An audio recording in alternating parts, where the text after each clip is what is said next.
नमस्कार दोस्तों, स्वागत है आप सभी लोगों का हमारी YouTube चैनल टेक्नो बैंकिंग। दोस्तों एक बार फिर से आरबीआई ने किसी कोऑपरेटिव बैंक का लाइसेंस रद्द कर दिया है। पिछले एक साल के भीतर अगर आप लोगों ने देखा होगा कि करीब 7-8 कोऑपरेटिव बैंक के लाइसेंस को आरबीआई ने रद्द कर दिया है, जिसमें पीएमसी बैंक सबसे बड़ा बैंक था। तो इस वजह से उसकी जो न्यूज़ थी वो मेन स्ट्रीम मीडिया तक पहुंची थी, लेकिन और जितने भी बैंकों का लाइसेंस आरबीआई ने रद्द किया है उसकी खोज खबर भी नहीं मिल पाई है। तो दोस्तों ऐसे में क्या करना चाहिए, अगर आप लोग एक कोऑपरेटिव बैंक अकाउंट होल्डर हो तो आप लोगों को क्या करना चाहिए, कैसे आप लोग को अपने अकाउंट में जमा पैसे को सुरक्षित रखना चाहिए, सब कुछ आपको डिटेल में इस वीडियो में जानकारी मिलेगी। इसी टॉपिक पे आज की वीडियो में चर्चा करने वाला हूं। साथ ही आप जो यानी कि जिस बैंक का लाइसेंस रद्द हुआ है शिवाजी राव भोसले कोऑपरेटिव बैंक, उसके बारे में भी बताएंगे कि आरबीआई ने क्या कुछ बोला है और इनके ग्राहकों का क्या होगा और कितना पैसा इन्हें मिलेगा। तो सब कुछ आपको डिटेल में जानकारी मिलेगी। वीडियो आप लोग पूरा एंड तक जरूर देखना। तो आइए दोस्तों बिना समय गवाए वीडियो स्टार्ट करते हैं। दोस्तों सबसे पहले बात कर लेते हैं शिवाजी राव भोसले कोऑपरेटिव बैंक के बारे में। तो फिलहाल आरबीआई ने इसका लाइसेंस रद्द कर दिया है। इसका मतलब यह हुआ है कि यह आगे कोई भी बैंकिंग वर्क नहीं कर पाएगी। आरबीआई ने अपने जारी किए आदेश में बोला है कि 31 मई 2021 के क्लोजिंग के बाद इसको अपना सारा बैंकिंग वर्क समेटना पड़ेगा, जैसे cash withdrawal, cash deposit, loan वगैरह, यानी कि जितना भी बैंकिंग वर्क है वो उसको अब बंद करके ये बैंक अब नामो निशान खत्म हो जाएगा। इसके साथ ही आरबीआई ने इसके पीछे जो रीजन बताया कि इसके पास पर्याप्त पूंजी की कमी थी, यानी कि एक बैंक चलाने के लिए जितनी पूंजी की आवश्यकता होती है वो बैंक के पास फिलहाल नहीं था।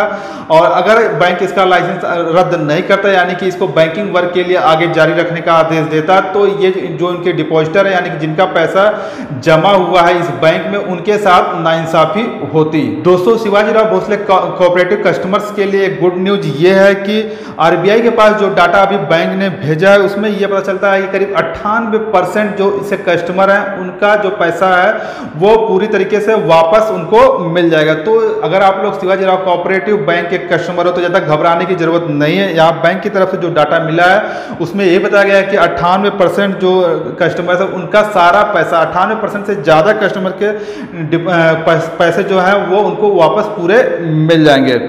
ये जो पैसा वापस किया जा रहा है वो डीआईसीजीसी के तहत किया जा रहा है और इसमें 5 लाख रुपए तक की जो राशि होती है वो वापस की जाती है जितने भी डिपॉजिटर्स होते हैं। तो दोस्तों ये तो हो गया शिवाजी राव भोसले कोऑपरेटिव बैंक की बात। अब 5 लाख रुपए जो डीआईसीजीसी के तहत मिलता है इंश्योरेंस प्रीमियम वो तो मिलेगा ही। अभी पिछले साल तक 2 लाख रुपए था, जिसे अभी इस वित्तीय वर्ष में बढ़ाकर 5 लाख रुपए किया गया। लेकिन दोस्तों सबसे बड़ा सवाल ये उठता है कि अभी पिछले एक साल से, जैसे वीडियो की शुरुआत में ही मैंने आप लोगों को बताया, पिछले एक साल से कई सारे कोऑपरेटिव बैंक का लाइसेंस आरबीआई रद्द कर चुकी है। तो क्या हमें कोऑपरेटिव बैंक में अपना कंटिन्यू करना चाहिए? अगर कोई अकाउंट है या फिर न्यू अकाउंट ओपन करना चाहिए? न्यू अकाउंट तो कतई नहीं ओपन कीजिए अगर आप लोग सोच रहे हो।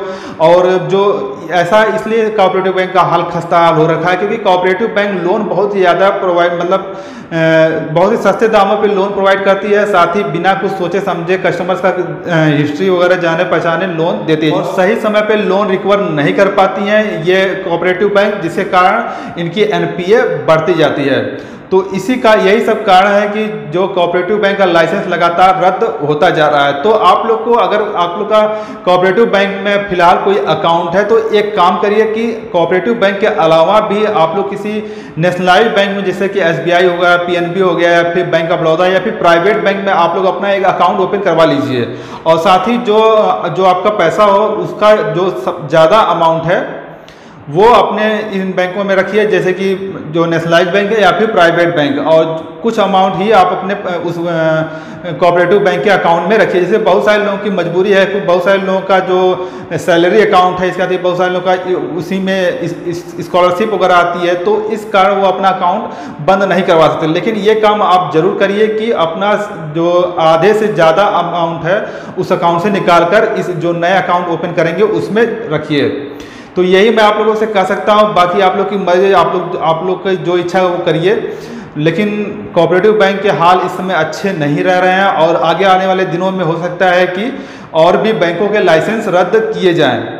सो फ्रेंड्स आज की वीडियो में बस इतना सा है। बाकी आप लोग मेरी बातों से कितना सहमत है नीचे कमेंट बॉक्स में कमेंट करके हमें जरूर बताइए। और कोऑपरेटिव बैंक की हालत खस्ता क्यों हो रही है इस पर भी आप लोग अपने विचार कमेंट बॉक्स में रख सकते हैं। बाकी अगर आप लोग को वीडियो पसंद आए तो वीडियो को लाइक शेयर करने के साथ, अगर आप लोग चैनल पे नए हैं तो चैनल को सब्सक्राइब साथ ही बेल आइकन जरूर प्रेस कर लीजिए ताकि हमारे आने वाले नेक्स्ट वीडियो की नोटिफिकेशन आप लोग को मिलती रहे। मिलते हैं नेक्स्ट वीडियो, तब तक के लिए घर पे रहिए, सुरक्षित रहिए। जय हिंद, वंदे मातरम।